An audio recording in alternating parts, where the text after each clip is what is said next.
right. Hey. Hey, everyone. Eyal from Modalix here, from Project RNL or all my other projects. And here I have one of my best friends and best musicians and best everything, Mr. Doron Giat. Yeah. So I'm hoping you'll hear me correctly. I'm going to open chat and see what's up. And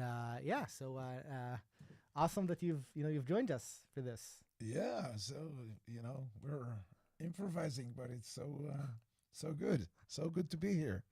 Yeah. You know. Like people from these few channels know Doron from all the Project RNL music that we recorded.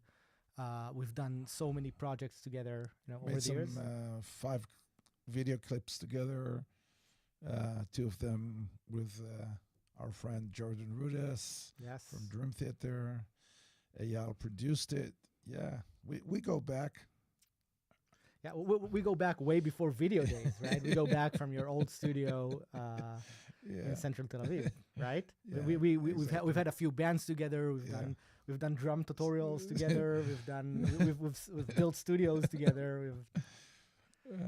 And now we've done a plugin. And this is now we're we got to the top with this. I don't know. That's how I feel. I mean, but it's you. I mean, it's your knowledge and the way you put the music into those digital interfaces, if I may. I don't know, plugin. So Doron, for people who don't know, Doron recorded all the samples for our new plugin, MINDst drums, which looks like this. Here it is.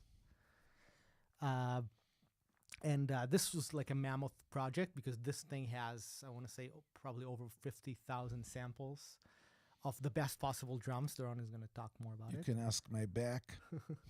I remember I lost my back there. Yeah, we did so many recordings. I mean, hours and hours and hours, really, to the very little detail, like,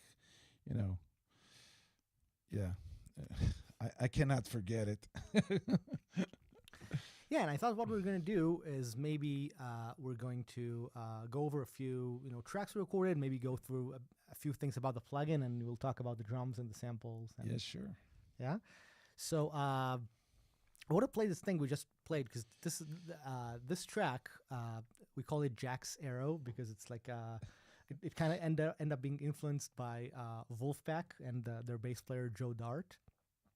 I don't know if people on the chat like him, but I really like these guys. They're like they're like one of my favorite influences. And one of the things I liked about their music and about this track is that it feels really it's got this like like early 70s Bill Withers vibe. Yeah, it's really Bill Withers is like a James Gadson groove. James Gadson is this legendary drummer that played with Bill Withers, Sunshine and Use Me and all these beautiful tracks. And he's like the, king of hi-hat, I would say. So it's like, I think maybe the one that really reminds his feel on the hi-hat in our days is Anderson .Paak, but he's like Mr. Hyatt and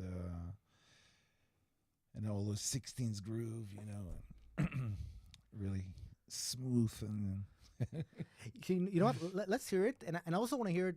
First, we'll hear the track, and then I'll do solo of the drums, and maybe you can explain a bit more of what happened. I just also want to give some context because we recorded this. This was a session we've done in your studio, in Doron's studio, and basically we all it was Or and Doron playing live, and I was there like the bass player, or the bass player who's the co-founder of Modalix as well, and who designed this UI and everything. Great bass player. Great bass player, I have to say it. And a great guy, too. And I have like a little story behind also the Hyatt thing. Maybe I'll leave it for after we hear it. But, and connect all those dots with James Gadson and the groove and, Oh, Andrew says that the samples sound fantastic. Thank you so much. Doron is going to talk a lot about why this sounds fantastic. a lot of this is is actually Doron's, choices in drums Yes. and there's a lot going on here. I don't even know all that much about it. The choice of wood and the choice of skins and Yeah. the sizes. The sizes are pretty unique. Uh, anyway, I'm just gonna play this and we'll talk about this.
Man, I don't even believe it's unbelievable. I played it, the audio track, for some really great, even world class musicians, and they thought it's me playing on my acoustic drums. And then I revealed, I said, well, this is the the mindset drums, and wow, That's so yeah, cool. it's Uh, like It's like, so the I'll go back to the story. So we were at your studio, yes, right?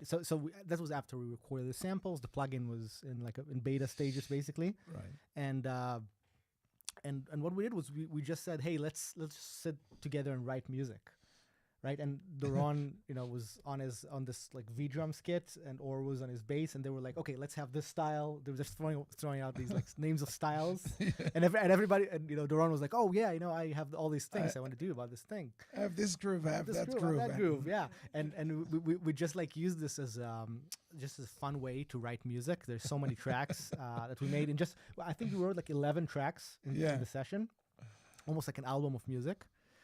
It's always about you though, but because you do have this producer's mind. Of course, you are a producer, but me as a player, I always I'm the downer in the sessions, and I say things, and then once I hear the outcome, I'm like, what, really? And it was you like saying, man, you guys sound terrific. I don't know what you want. And the whole thing was really a surprise, because the way Or just collaborated with me and just came up with those beautiful lines, and everything. I don't know. It's was really magical. I always think. Let me hear it. Let's go back to this view, and I'm gonna play just the drums even, and maybe you can just stop me, and whenever you want to say something about this, and then I'll maybe I'll even share a bit of how the mix works and stuff like that. So let's hear just the beginning. I'm going to stop you right here. No, because usually when you do a drum roll, like a double stroke roll, I don't know if guys that watch us now really know the difference between a single stroke roll or a double, but double should be softer. And not usually, it's always like that. When you hear drum rolls in MIDI, it sounds like a machine gun. It doesn't sound good, And what you guys did with the sampling all these different strokes and configuring what happens to the drum skin, to the head after a stroke, and the rebound and the movement of the skin. And I I don't think anybody ever did it. So I'm gonna stop. I stop you right there because the roll sounds so organic. Play the roll again. I mean, it's really. It doesn't sound like a gun machine. A machine.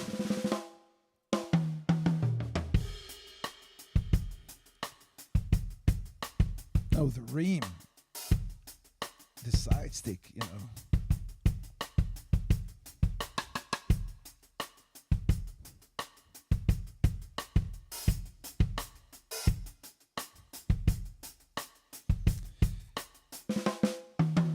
Now, I mean, I want to talk about the hi-hat. I said before because I have this anecdote that, well, may I say, I mean, I designed this series of cymbals made by Bosphorus, great handmade company, and I was lucky enough to get to be able to create 13 different cymbals, and in 2018 we launched the series, and I was at the NAMM show in Los Angeles, and there's this old guy, black guy, he's approaching the booth, and I see that the guys in this from Bosphorus, they don't know him, and all of a sudden I say, listen guys, stop everything you do. This is maybe the #1 groove player ever, especially for Motown. And this is James Gadson, actually this legendary drummer that played for Bill Withers in all these legendary songs and hits, And I was playing the drums and I was grooving on the hi-hat at the NAMM show. And he saw that, he listened to that and said, I want this hi-hat. And for me, it was so flattering because I know, it's like he was so sure. What is this hi-hat? And he asked him how much. I want to buy it now, and he bought the hi-hat, and it was amazing. Yeah, so we want to say that this is your signature hi-hat, right? It's like Yes. so all the cymbals that are recorded in the skit, we're gonna maybe go through them, like all the different rides, right, and the different crashes and the splash and the hi-hat and everything. Like all of those are like custom Doron cymbals. Like you can actually get them. Like they're your design. Yeah. Right. So and we record them, and it's really cool because it's like nobody, like no sample pack recorded these kind of samples, right? No, That's at least from what I know. I even tell. I don't mean to brag here, really, but usually, great artists are given maybe 1 to 3 cymbals to design the sound, and they usually, the truth behind it is that they usually pick something that already the factory already made, And I really invested in that. I really went 2-3 times to Turkey and gave a listen. And I don't design the shape, but by what I want to hear, the sound I want to hear, they know if to hammer it or whatever they do, and it creates also the beauty of the cymbal, which they look like like, I don't know, rings or whatever. They look like jewelry. But this is their stuff, really. They really know what they do. It's tradition. So what I want to say is those cymbals actually talk to one another. They really, and they're really all around cymbals. Like you can find a cymbal that for every style, So that's why I actually made this other flat ride to get a really stick sound, no overtones ride, Let's go to the section where the ride comes in. This is actually cool. The chorus, right? I'm just playing bass and drums. I removed the keys for now. So this is still the verse. There it is. Oh, this verse actually has no ride. The next chorus is right? know if oh, there's no right in this song. I'm just blanking out. I'm just what am I saying? There's no right here. I didn't just play one of the other tracks, but it's there's a ride crash. Yeah, it's like a crash. Yeah. But what I wanted to show you, I wanted to show you like just the bits of the beginning here. So this is actually what was played live in the session. Yeah. Look at how much response happening here between the bass and the drums. This is not overdubbed. This is just live. Of course not. I love this bit right where this now with the moment where there's nothing or leaves the space and then you do this just a little thing. That's, by the way, I think is like the magic of these, Bill Withers and even Wolfpack and whatever recordings is they know when to like put in their licks. To stick in something, yeah. It's almost like it continues each other, right?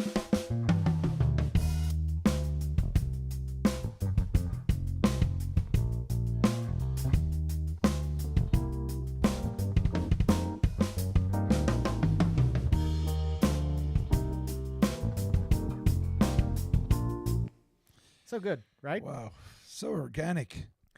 I want to switch so to organic. I want to switch to one of the other songs. By the way, for those who are listening, how's the sound so far? Is the audio okay? Hopefully it's okay. Seems like it's okay. I'm going to close this and this thing, and I'm going to open another project we made, which is, where is this thing?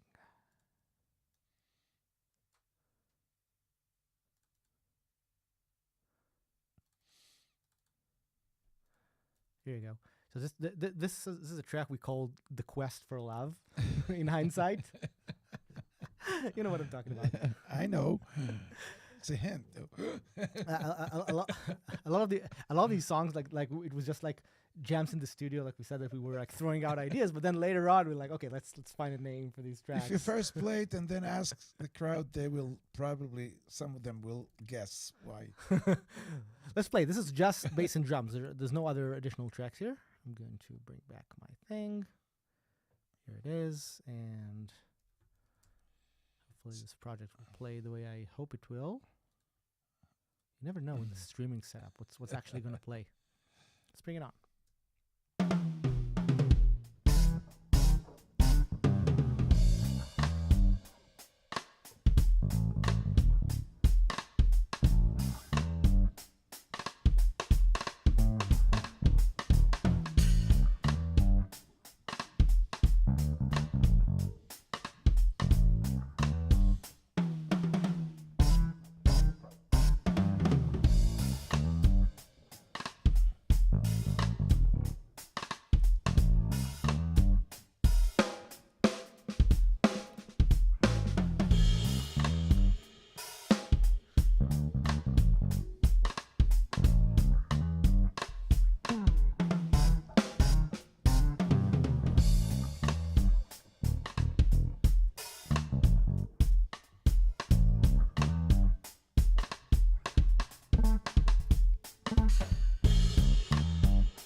It's amazing. Wow. This track is so tasty, right? I can't even, I find it unbelievable that it came out. If they were in the session, they would understand. I mean, we just created it live, just like, minutes, to come up with a groove, and And you know what I love about this? I don't, because I remember how you guys, both Or and you, came up with this, and I love it. It's like it has such a song form because you added these kicks. And by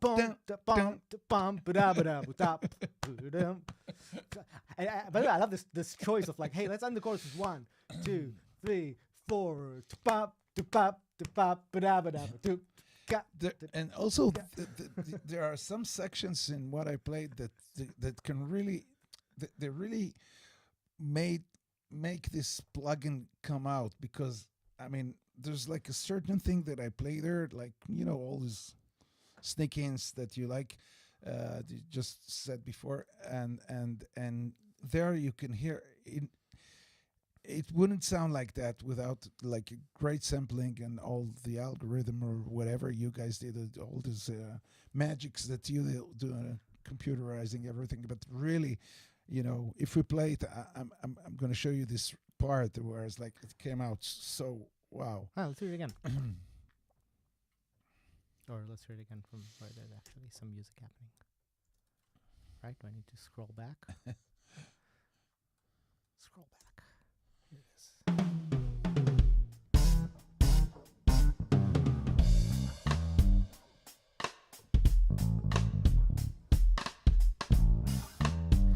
I want to remove the bass here. There are 3 bass tracks. I'm going to explain in a second why there are 3 different bass tracks.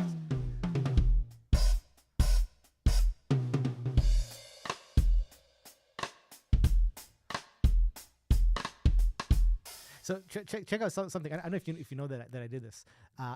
There's let's hear the kick drum for a second, because this is kind of like a pet peeve of mine. I added this little plugin. This is something that I always do. I mean, not just me. A lot of people do that when they mix.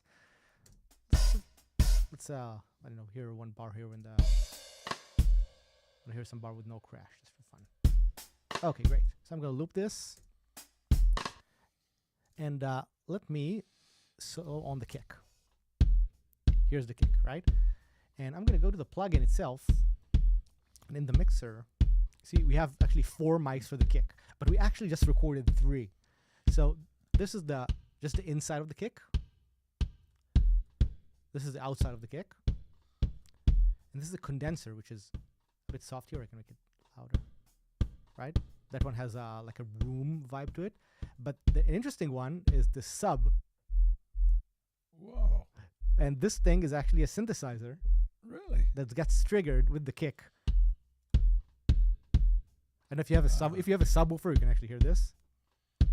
Wow.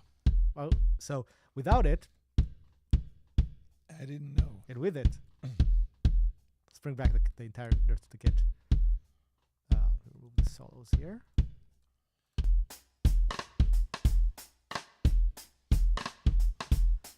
Right, without it, still sounds awesome. But with it,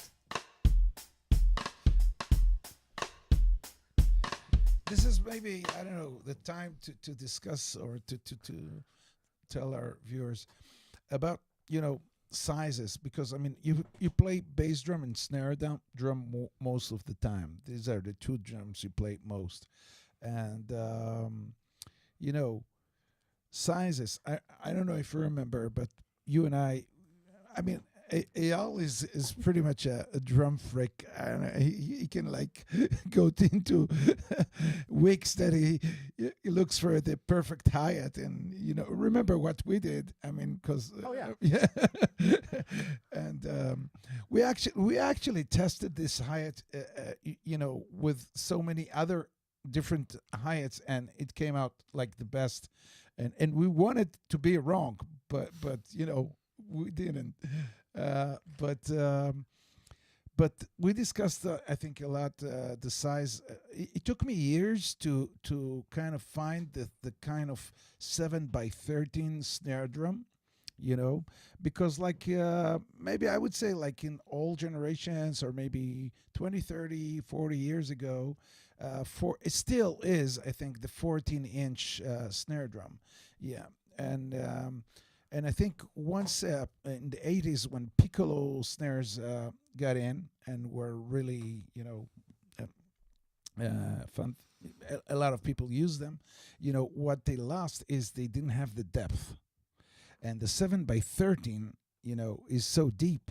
So then you get the punch, and you get also, some, you get the depth also.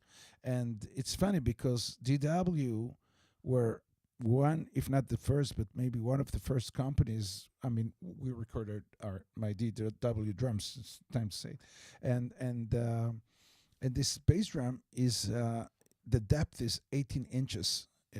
Like John Bonham had 14, and then it became popular to have 16, and now it's 18 inches. And I think play this sample. I mean, you can really hear the depth on the kick. Yeah. You know, it's so interesting because like the standard sizes are like 20 and 22 and 24 sometimes. Like 24 is, I wouldn't call it the standard, yeah, but 2022 today nowadays, yeah, most people play 20 or 22. Jazz guys would play 18.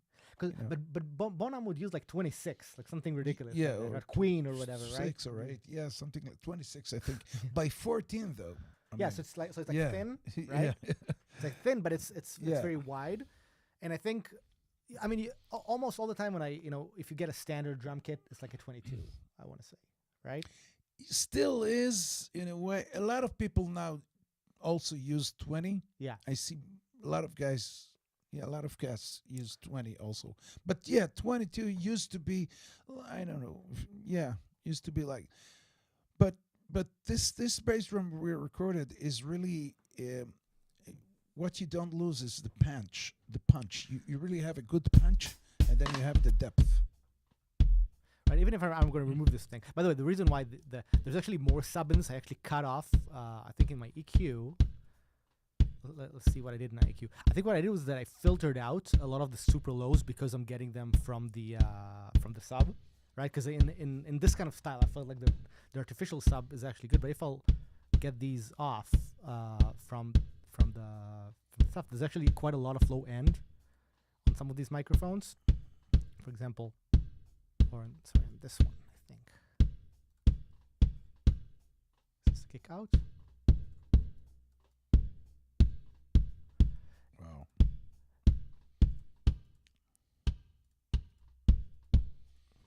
This is just a single microphone, right?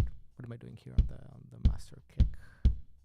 I'm so thrilled, really. I have to thank here John Good from DW because he helped me design my drum set years ago, and it came out so good that I ordered 2 drum sets. Really, he's like the master of wood and sizes, and it really shows. Yeah, I love how much punch there is in the kick. Like, and we're going to show in a bit when we show the hard rock song that we made, like how much you can get from this kick drum, and with just with the overheads and the snare. That's not even the overhead and the snare. You can actually take it to any style. When I think about it, really, you can really take it to any style you want because it's so focused. The sound is so focused, I was messing with the amount of sub here. This is with a lot.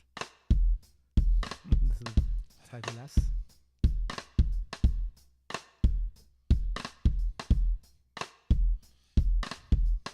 Oh, the hi-hat is actually here because there's no.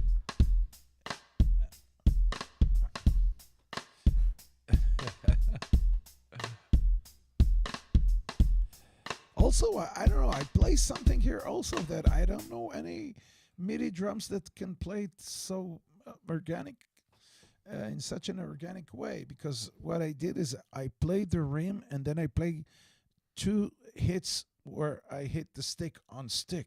Yeah. So and you have to tell me how it came out so good. I don't know. So here's an interesting one about this thing, because we actually have this articulation. I'll probably be able to show this.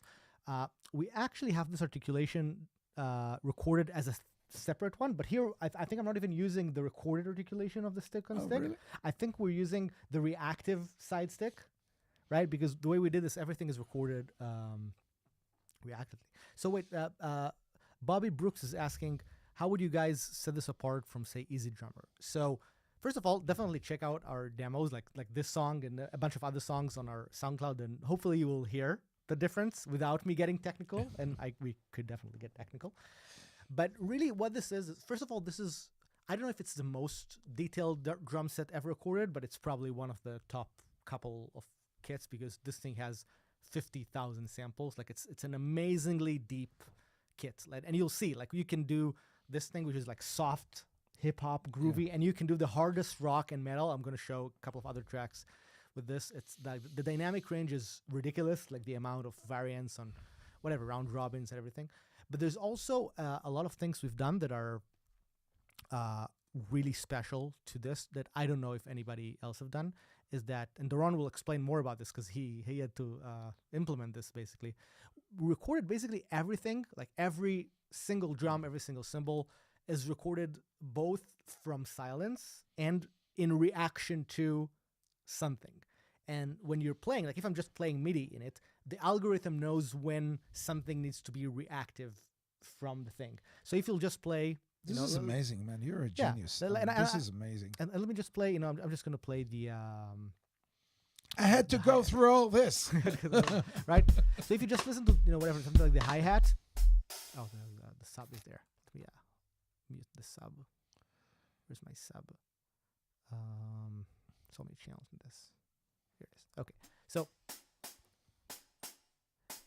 even if you just hear a bunch of hi hats in sequence, I think it's gonna sound so much better than any other drummers because what the sampler is doing is triggering, the hit, and then it's triggering a hit that responds to the first hit, right? It's not like individual samples. It's all reactions. It's all reaction samples, and the algorithm of the engine is doing a lot of that. So we feel that even no matter what style you put in this, like you're gonna get something that feels better, and you can also configure this. I'm gonna show you in a second. So let's hear this. And it's actually copying the reality, Yeah. imitating it one to one. Yeah. I mean, Yes, and so when you compare it to like other products, like Easy Drummer, Superior Drummer, there's a bunch of drum plugins.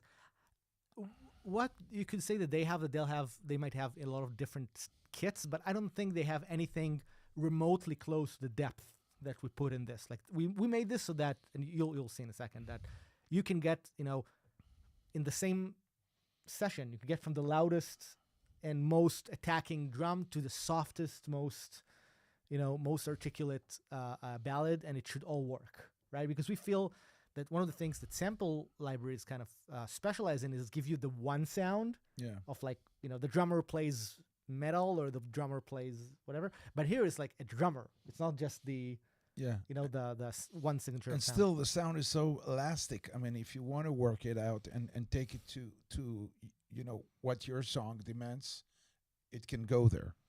Yeah, let me close this for a second. I'm going to switch to the other song. So this other song is I want to say our favorite, personal favorite from these old sessions. It's the More Jello song, and it's another one where we just. I want to say that maybe I said, "Hey, let's do a grunge song or something." Like I just threw out a genre, and it's so silly. I think it's so silly. I think this would be like the latest mix. Let's try this.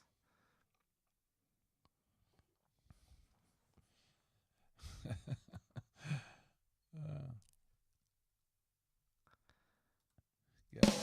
Okay. Are you ready? Are you ready for this? Wait. Am I ready for this? Rock. I'm ready for this. Okay. Here we go. Let me play this thing.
That's so you being like I don't know, I call like you're inspired from like Bonham, and who else is like plays like this. Yeah, well, I'm inspired from like everybody, but this is really like digging into it. I don't know, it's like I wanted to get like a real big sound and to play simple here in this track, in this on that music. But I wanted to play simple, keep it simple, and just let the sound come out, and You can really hear the hi-hat here because it's such an amazing hi-hat, really. You remember how we tested it and tested it and tested it like a zillion times, and Did we record the 14-inch? yeah, Yeah. we recorded the Let's hear it again. 14-inch. So I'm gonna remove a bit of the reverb. So this is fully dry. It just has the room microphone, but no other sound.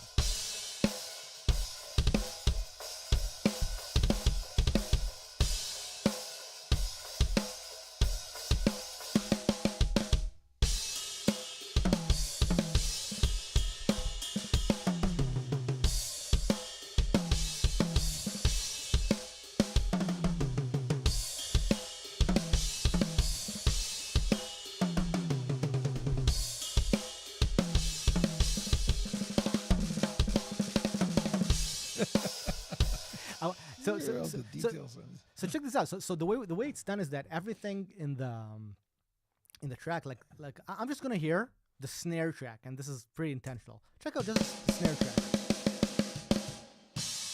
Well, because we have the leakage, and you can control it. Like I can go here to the snare and go to the bleed mixer. So let's hear it without the leak. Right, this is just the snare, right? But if I'm gonna bring this back, right? See how natural this sounds with the leakage or the bleed This is coming amazing. into the snare? Really amazing.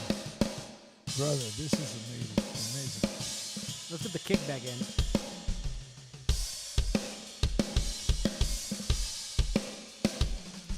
So What you did there is really, it's making it shine and be realistic. You know, for me, you know, I'm kind of an analog guy in a way, you know, so it's wow. But a lot of this Amazed. is like analog, because what we wanted to do, and one of the problems we've had with a lot of other plugins in the past, is we wanted for this to be like fully dry, like as dry as can be, with all the, there's still, there's 4 microphones on the snare and all that stuff. And in every microphone, if I just, solo on this thing, just the one mic, see how much bleed I get from, whatever, the crash or the hi-hat. I can control this. This is without the hi-hat bleed. Right, but we want the hi-hat bleed. Yeah. You know what I mean? Like Amazing. it's dirt, but it's the good. That's the dirt that makes it feel more like a kit in the room. Yeah, you know, I have a friend that he's a freak of getting all those isolated tracks, you know, and we got like the off the wall, the Michael Jackson's off the wall. Do you ever hear it? Like separate? Yeah. Yeah, it's all like that. I mean, otherwise it wouldn't sound as it sounds, man. Really, you take legendary albums and you hear it. But actually, man, I'm sitting here. It's the first time I really hear it like that. People have to know, it's the first time I really listen to it separately, and and even when you play the snare, play it again without the bleed. I mean, So without the bleed, right? yeah, just So I'm just going close the this other and- way now. Yeah, Right. Even let's hear the whole thing, but with no bleed. This is just a full drum kit with everything, but no bleed. Oh wait, I think I have a you're on solo solo. there somewhere. Yeah, let me remove the solo. Okay. This is the entire kit. Now, I'm gonna bring back the bleeds.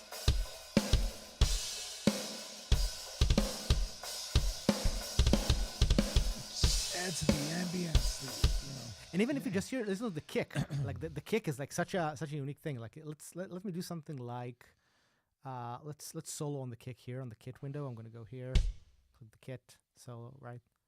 Okay, so it's just the kick, and this is the kick with no bleed to the snare. Sounds like a sample, right? But if I, you hear all the net, net of the snare. Is that how you call it, the net? Don't call it the net. There's a better name for this, right? So what happens? You call it There's a good name for the this thing. strings. The strings, yeah, whatever it is in the bottom of the snare that resonates, right?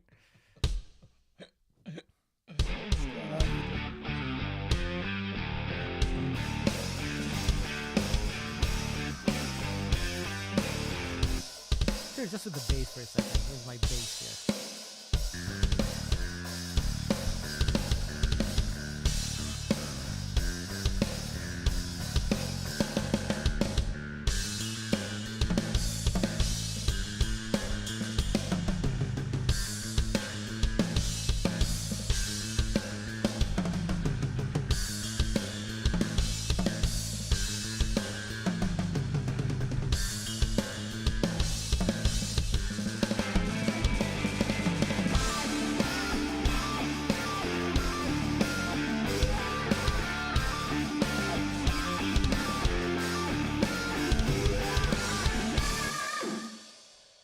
In the first track we played, I wanted to go to a certain place and we forgot. But here also in this like drum fill here,